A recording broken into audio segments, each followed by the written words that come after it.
은혜로운 찬양을 하나님께서 기쁘게 받아 주신 줄로 믿습니다. 사랑하는 성도 여러분에게 오늘도 하늘로부터 내려오는 은총과 평안이 함께하여 주시기를 주님의 이름으로 축복합니다. 오늘 사도 바울이 주신 말씀이 포함된 고린도 전후서는 사도 바울이 고린도 교회 안에서 발생한 문제들을 해결하기 위해 주신 목회 서신입니다. 고린도 교회 안에 여러 가지 문제들이 있었습니다. 장점도 많고 자랑할 것도 많았지만은 첫째, 성도들 간의 파당이 지어져서 서로 싸웠습니다. 교회라는 것은 첫째로 평안해야 좋은 교회인데 서로 나는 누구 파다 나는 누구 파다 해서 싸우는 모습이 있었던 것입니다. 교회는 그리스도를 머리로 하여 주님의 한 몸을 이루는 지체들이 모인 곳이므로 싸우지 말아야 하는데 그렇게 했다라는 것이죠. 또 두 번째로 도덕적 탈선의 문제가 있었습니다. 고린도 교회는 도덕적으로 탈선함으로써 교회가 거룩하고 경건하고 깨끗해야 하는 그 본질에서 벗어나 버렸습니다. 가장 심각한 것 중에 하나는 이 세 번째, 고린도 교회가 너무나 신령한 것, 영적 은사와 체험, 너무 이런 것들, 방언과 예언, 기사와 이적 이런 것을 좋아하다 보니까 자신을 앞세워 자기의 의를 충족하기를 원하고 스스로 남달리 영적으로 뛰어나다고 자부하는 영적인 엘리트주의에 빠지고, 그러므로 말미암아 그런 영적 교만으로 인해서 교회의 질서를 어지럽히는 그러한 일들이 이루어졌다라는 것입니다. 사실 이러한 고린도 교회 같은 초대 교회로부터 지금에 이르기까지 어떤 영적인 교만으로 말미암아서 남들을 함부로 판단하고 교회의 질서가 무너지는 모습을 우리는 극히 경계하고 겸손하게 교회의 질서들을 세워나가야 마땅할 것입니다. 오늘 본문의 말씀은 특별히 영적 체험에 관한 고린도 교회 성도들의 잘못된 그러한 태도에 대하여서 사도 바울께서 교훈을 주시고 있습니다. 바울이 자신의 인생의 가시에 대해서 고백하는 내용은 3층천 체험, 그 신비적인 영적 체험 바로 뒷부분에 나옵니다. 그러니까 바울이 1절에서 6절까지 나오듯이 세 번째 하늘로 이끌려가서 사람이 듣지 못할 신비로운 말씀을 듣고 이렇게 한 아주 신비로운 영적인 체험과 그 이후에 인생의 가시에 대한 이야기가 연결이 되어 있다라는 것입니다. 그리고 우리가 진정으로 주목해야 할 하나님의 신비, 그 비밀은, 그 미스테리는 사실은 3층천 체험이 그렇게 중요한 게 아니라 우리 인생의 가시에 그 지닌 비밀이, 그 신비가 더욱더 중요하다라는 것을 오늘 우리에게 가르쳐 주시고 있는 것입니다. 그러므로 우리는 오늘 본문 말씀을 통하여 우리 인생의 가시가 지닌 교훈을 배워보고자 합니다. 첫 번째로 우리 모두에게는 인생의 가시가 있다라는 것입니다. 우리 고린도후서 12장 7절의 말씀을 함께 읽어보실까요? 7절의 말씀입니다. 시작. 여러 계시를 받은 것이 지극히 크므로 너무 자만하지 않게 하시려고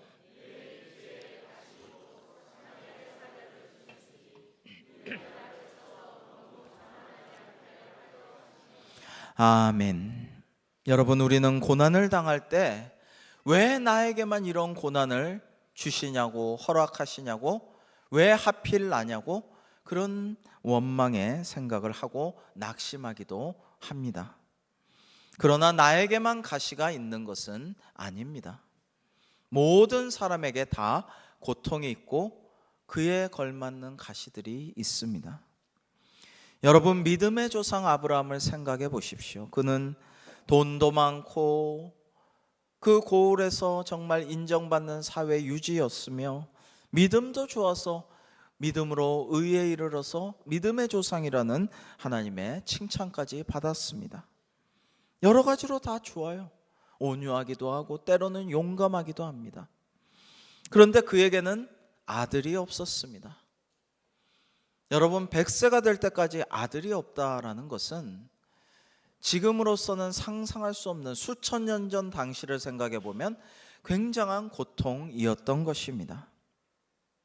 그래서 부인 사라가 요청해서 첩을 들였는데 이 후처에서 이스마엘 소생이 났지만은 그로 인해서 집안이 정말 시끄럽고 갈등 가운데 있었습니다. 너무나 두 사람의 사이가 안 좋아서 가정이 편할 날이 없어서 결국 아브라함은 후처와 그 아들을 쫓아내기까지 하는 그런 상황에, 참 마음 아픈 상황에 놓이게 됩니다. 하나님께서 100세에 주신 이삭은 어땠습니까? 애지중지하며 기른 이 아들 이삭, 하나님께서 번제로 바치려서 순종하였지만은 괜찮다고 믿음만 보겠노라고 하셔서 바치지 않아서 더 소중하고 정말 잘 되었으면 싶은 이 아들 이삭은 40세가 되어서야 결혼을 할 수가 있었는데요, 60세가 될 때까지 아들이 없었습니다. 그러니 얼마나 마음을 조이고 괴로워했겠습니까? 오랜 기다림 끝에 아들을 쌍둥이로 하나님이 주셔서 기뻐하고 즐거워했는데 이 아들이 태어날 때부터 발목 잡고 서로 싸워요. 축복권을 뺏어가고 죽인다고 벼르고 피해서 아버지 앞에 나타나지도 않고 도망가 있고, 형은 또 동생 죽이겠노라고 이를 갈고 있고, 얼마나 안타깝고 얼마나 그 마음을 찌르는 가시가 이삭도 있었습니까? 아무리 걱정 없어 보이고 참 좋아 보이는 사람에게도 다 나름의 가시와 고통이 있습니다. 바울은 하나님의 전도자요 선교사였습니다. 바울이 놀라운 권능을 행하면서 선교 사역을 권능 있게 할 수 있도록 하나님의 성령께서 역사하여 주셔서 그는 귀신을 쫓아냈고 아픈 사람들을 낫게 하였고, 심지어 사도행전 19장 12절에는 사람들이 바울의 몸에서 손수건이나 앞치마를 가져다가 병든 사람에게 얹으면 그 병이 떠나고 악귀도 나가더라라고 증거하고 있습니다. 이렇게 큰 능력을 가진 사도 바울이었습니다. 오늘 본문 1절에서 6절의 말씀은 3층 천의 놀라운 신비 체험에 대해 말씀을 하시지만, 그런데 사도 바울은 간략하게 언급하고 맙니다. 정작 중요한 것이 다음이기 때문입니다. 사도 바울은 육체의 가시 때문에 고통을 당하였습니다. 여러 계시를 받은 것이 지극히 크므로 너무 자만하지 않게 하시려고 내 육체에 가시 곧 사탄의 사자를 주셨다.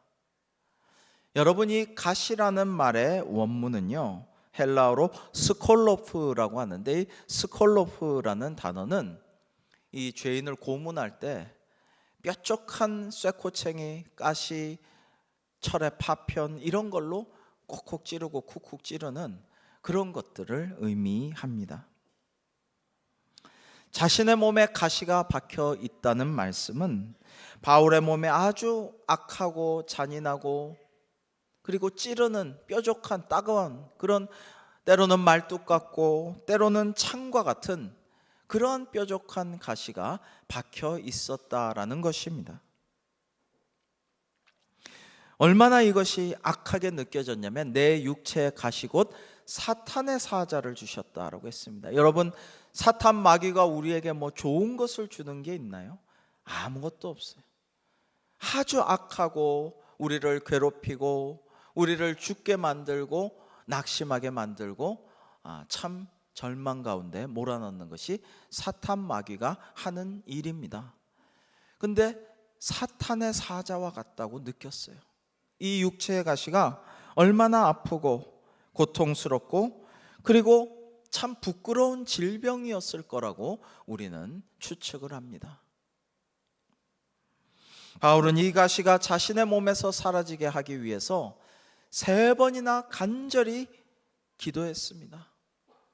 1부 예배 때 기도하고 2부, 3부 때 기도하고 이런 게 아니에요. 작정하고 금식하고 울부짖고 부르짖으며 간절하게 하나님께 기도한 것이죠. 그런데 가시는 없어지지 않았습니다. 그러면 실패한 것일까요? 아닙니다. 믿음이 위대한 것은 그럼에도 불구하고 믿을 때에 그 신앙이 위대한 것입니다. 우리 모두는 행복과 성공을 원합니다. 그러나 지금 내가 행복한 상태가 아니더라도 아직도 언제까지입니까? 라는 생각이 들 정도로 아직도 성공하지 못하고 있을지라도, 그러나 신앙의 위대함은 하나님을, 주의 말씀과 그 약속을, 주님의 언젠가 도와주심을 믿고 포기하지 않고 기도하는 데 있습니다. 그럼에도 불구하고라는 것이 중요한 것이죠. 그래서 오늘 사도 바울의 이 고백은 신앙 간증 중에 가장 위대한 간증 중에 하나입니다.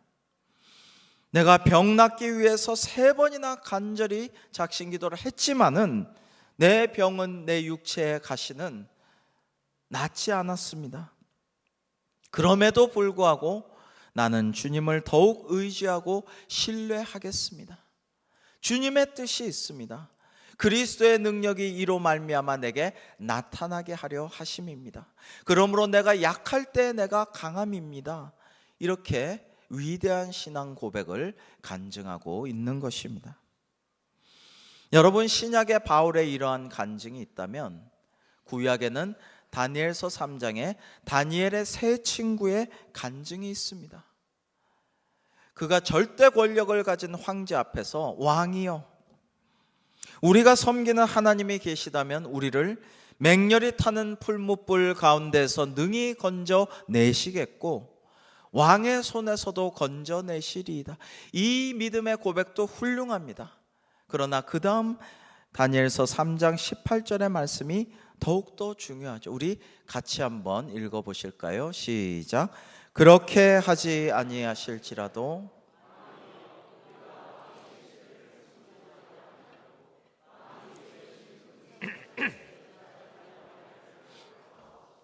아멘.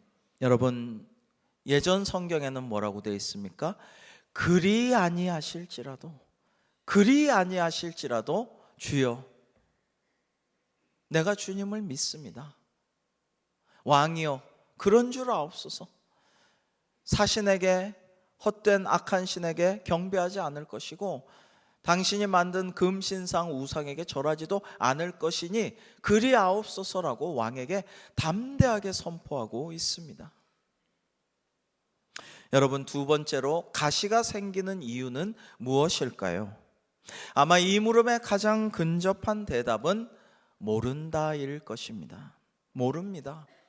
하나님은 모든 것을 아시지만 우리가 우리에게 닥치는 환난과 고통과 질병과 이 모든 일들의 이유를 모릅니다. 사람들은 쉽게 말하기를 기도하지 않아서 그렇습니다.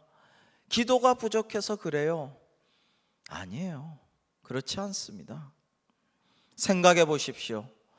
사도 바울이 기도가 부족해서 육체의 가시가 빠져나가지 않았습니까? 그렇지 않아요.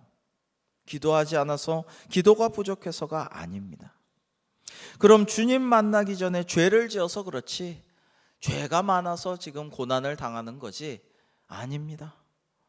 사도 바울은 죄인 중에 내가 괴수로라고 하면서 엄청나게 탄식하면서 회개하면서 그 전의 길에서 돌아서서 주님의 길로 걸어가고 하나님의 영광을 크게 드러내는 귀한 사도였어요.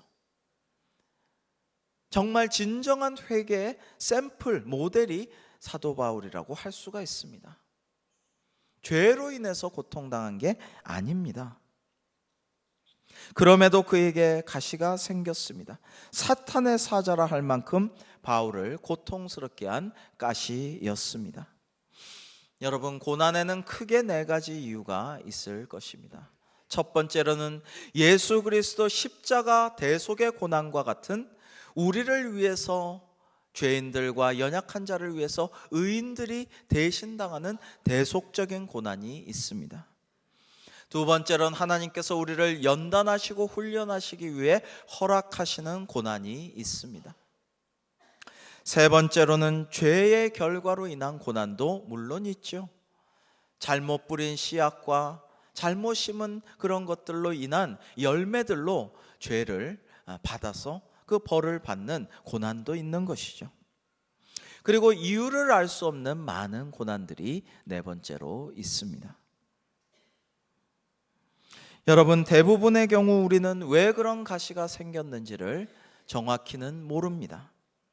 내가 왜 아파야 하는지, 열심히 성의껏 키운 내 아들이 딸이 왜 이렇게 말을 안 듣고 엇나가는지, 왜 내가 열심히 섬긴 그런 부모님, 시부모님들이 왜 이렇게 섭섭한 말씀을 하시는지 알 수가 없는 것이죠.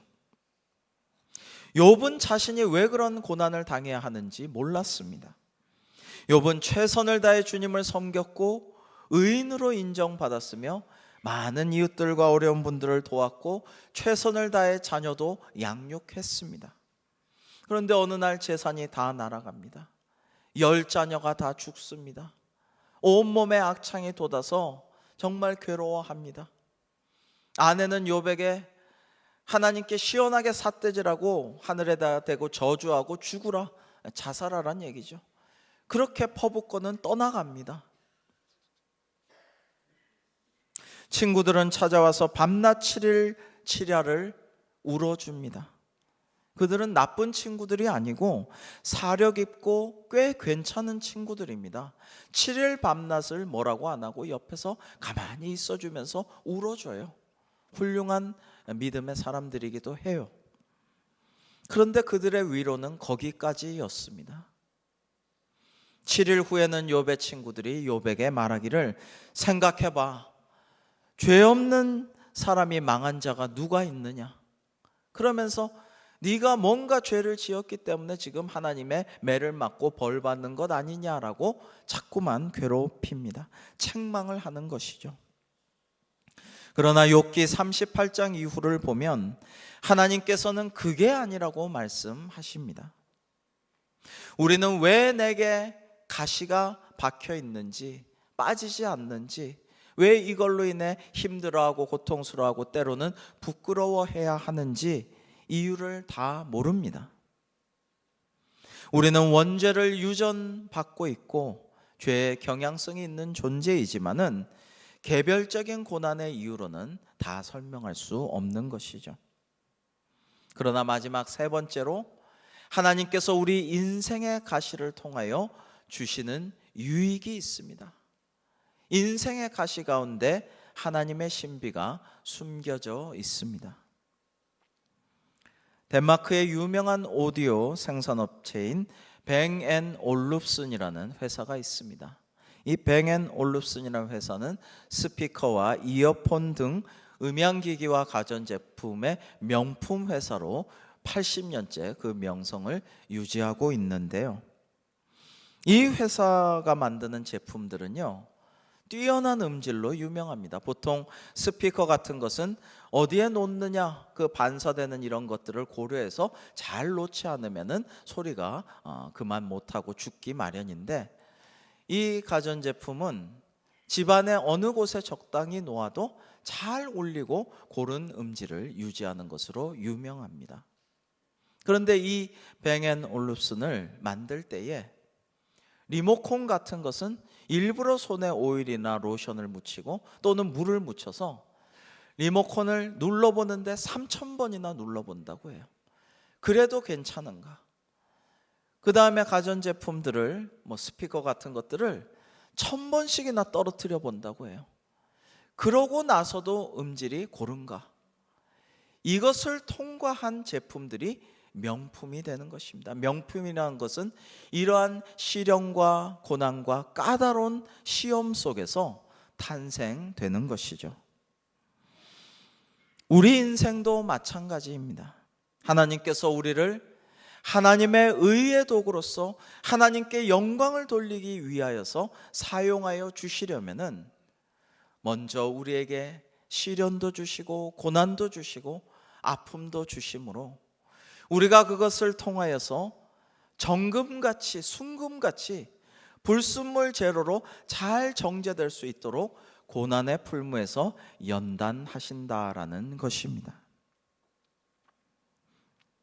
히브리서 12장 8절에는 징계는 다 받는 것이거늘 너희에게 없으면 사생자여 친아들이 아니니라라고 말씀하셨고요. 11절에는 무릇 징계가 당시에는 즐거워 보이지 않고 슬퍼 보이나 후에 그로 말미암아 연단받은 자들은 의와 평강의 열매를 맺느니라라고 말씀하고 계십니다. 여러분, 저는 하나님께서 맹자에게 참 영감을 주셔서 하나님이 하고자 하는 말씀을 동양사회에 주셨다라는 대목이 있어요. 제가 참 놀라운 말씀이다 생각하는데요. 맹자 고자하 편에 이런 말씀이 있습니다. 하늘이 장차 큰 임무를 어떤 사람에게 내리려 할 때는 반드시 먼저 그의 마음을 괴롭게 하고 그의 근고를 힘들게 하며 그의 몸을 굶주리게 하고 그 육신을 공궁하게 하며 어떤 일을 행하며 그가 하는 바를 뜻대로 되지 않게 어지럽힌다. 이것은 그의 마음을 분발시키고 성질을 참을성 있게 해 그가 이전에 할 수 없었던 일을 해낼 수 있게 도와주기 위한 것이다 라고 말하였는데요.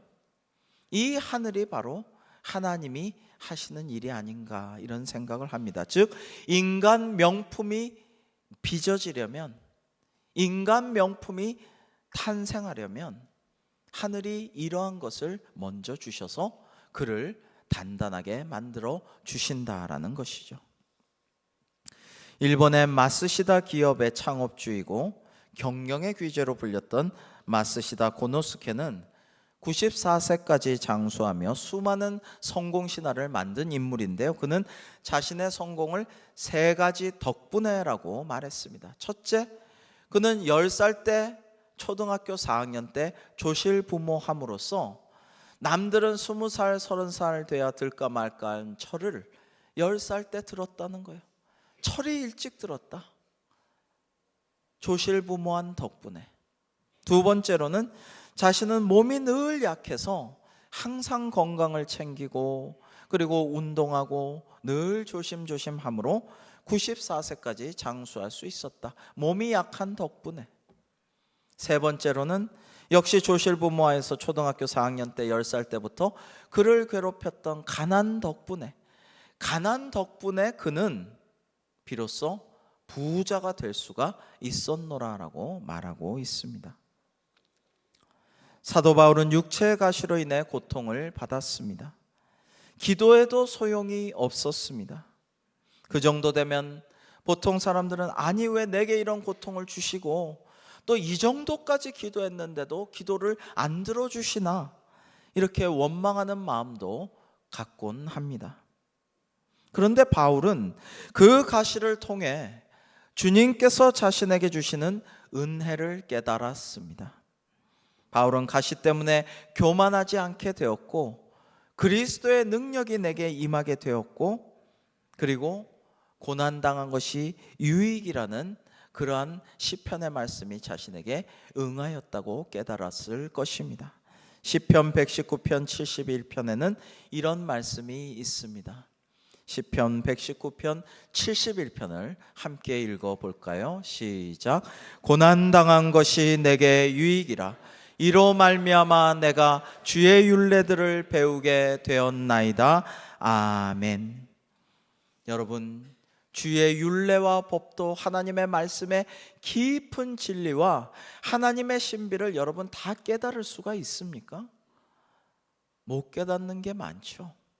근데요, 고난이 닥치면, 아픔이 주어지면, 남들이 상상하지도 못한 환난이 닥치는데 이걸 기도하면서 소망 가운데 인내하며 극복해 나가면 어느 순간 하나님의 뜻이 깨달아져요.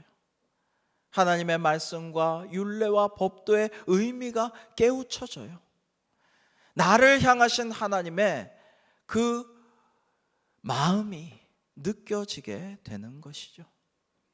그럼으로써 우리는 상처 입은 치유자가 돼서 우리 주변의 이웃들을 돌볼 수 있고 상담할 수 있고 구원할 수 있고 그들을 옳은 길로 살려낼 수가 있게 됩니다. 그래서 오늘 사도 바울께서는 나의 하나님께서 나의 은혜가 너에게 족하도다라는 말씀을 듣게 됩니다. 이는 내 능력이 약한 데서 온전하여 짐이라 하신지라. 그러므로 도리어 크게 기뻐함으로 나의 여러 약한 것들에 대하여 자랑하리니 이는 그리스도의 능력이 내게 머물게 하려 함이라. 이는 내가 약한 그때에 강함이라 라는 결론에 이르게 됩니다. 여러분, 신약 성경에 나오는 단어, 비밀이 미스테리예요. 미스테리. 영어의 미스테리 비슷하게 원어가 미스테리가 하나님의 신적 비밀을 의미하는 뜻인데요, 신약 성경에 여기저기에 이 신적 비밀이라는 단어가 등장합니다. 그런데 그 핵심적인 비밀은요, 어떤 영적인 체험, 셋째 하늘에 가서 정말 신비로운 말씀, 사람이 하지 못하는 어떤 비밀을 듣고 내가 오르락내리락, 내가 몸 안에 있었는지 몸 밖에 있었는지 나는 모르고 하나님은 아신다, 이런 것들이 정말 중요한 것보다는 정작 중요한 것은 우리에게 하나님이 주신 가장 귀중한 신적 비밀, 미스테리는요, 예수 그리스도의 십자가 대속의 고난이에요. 주님께서 우리를 위해서 하나님의 아들이시고 근본 하나님과 본체이신 하나님께서 이 땅에 내려오셔서 십자가의 고난과 부끄러움과 아픔과 그 죽음을 감당하심으로 우리 모두를 믿는 자마다 구원시켜 주시고 영원으로 인도하여 주셨다라는 이것이야말로 가장 놀라운 하나님의 신비라는 말씀입니다. 그 공로로 우리가 구원받게 된 것이 진짜 우리가 경험하고 깨달아야 할 놀라운 하나님의 비밀인 것입니다. 에베소서 6장 19절에는 사도 바울이 이렇게 말씀하십니다. 또 나를 위하여 구할 것은 내게 말씀을 주사 나로 입을 열어 복음의 비밀을 담대히 알리게 하옵소서 할 것이니. 근데 이게 어떻게 이렇게 할 수가 있어요? 바울이 육체의 가시를 지녔기 때문에, 하나님의 신비를 몸소 체험하고 깨닫게 되었기 때문에 이런 일들이 가능하고 담대히 복음을 전할 수 있게 되었노라라고 말씀하시는 것입니다. 우리 골로새서 1장 26절과 27절에 하나님의 신비에 대한 말씀을 우리 함께 읽어 보실까요? 시작. 이 비밀은 만세와 만대로부터 감추어졌던 것인데 이제는 그의 성도들에게 나타났고 하나님이 그들로 하여금 이 비밀의 영광이 이방인 가운데 얼마나 풍성한지를 알게 하려 하심이라. 이 비밀은 너희 안에 계신 그리스도시니 곧 영광의 소망이니라. 아멘. 여러분, 이 비밀이 무엇이라고요? 여러분 안에 계신 그리스도가 가장 놀라운 하나님의 신비라는 말씀입니다.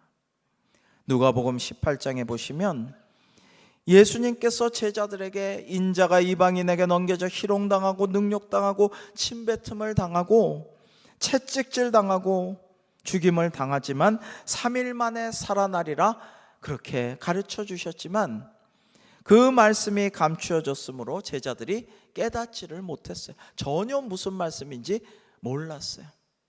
그러나 지금 우리는 이것을 밝혀야 합니다. 제자들보다도 우리는 더 자세히 확실하게 하나님의 신비인 그리스도를 알고 내 안에 영접하여 모시고 살아갑니다. 할렐루야. 이것이 하나님께서 우리에게 주신 가장 큰 축복입니다. 이것이 놀라운 하나님의 은총입니다. 사도 바울은 오늘 본문 말씀을 통해 그것을 교훈하고 있습니다. 예수 그리스도께서 십자가 대속과 그 고난과 죽으심으로 인하여 우리의 구원을 이루셨듯이 사도 바울이 경험한 인생의 가시는 결국 바울의 인생의 축복이 되었고 그의 사역이 하나님의 놀라운 복의 통로로 자리매김할 수 있게 만들어준 것입니다. 여러분, 이러한 일들이 오늘 우리에게도 일어나게 됩니다. 예수 그리스도의 십자가 안에서 우리 인생의 가시들은 변하여서 축복이 되고 우리가 저주로 여겼던 것들이 하나님의 놀라운 풍성한 은혜로 변모하는 그러한 역사가 믿음 가운데 이루어지게 될 줄로 믿습니다. 여러분, 이러한 하나님의 신비를 믿음으로 받아들이고 담대히 순종하며 나아가는 것이 우리 성숙한 그리스도인 성도의 자세일 것입니다. 그러한 사람에게 하늘의 상이 클 것입니다. 주님께서 생명의 면류관, 영광의 면류관을 예비하고 우리를 기다리고 계십니다. 우리가 그리스도 그 대속의 십자가 고난과 또 그리스도의 능력이 육체의 나의 가시로 말미암아 내 안에 머물게 하셨구나, 이로 말미암아 내가 나의 약한 것을 자랑하리라 한 그 사도 바울의 모든 삶과 사역을 본받는 우리 모두가 되어서 우리 인생의 고난의 가시에 굴하지 말고 원망하거나 낙심하지 말고 그것을 통하여 오히려 성숙된 그릇이 되어 하늘의 보화를 담고 그것을 주변에 많이 나눠주는 저와 여러분의 삶과 사역이 되기를 주님의 이름으로 축원합니다. 기도하겠습니다.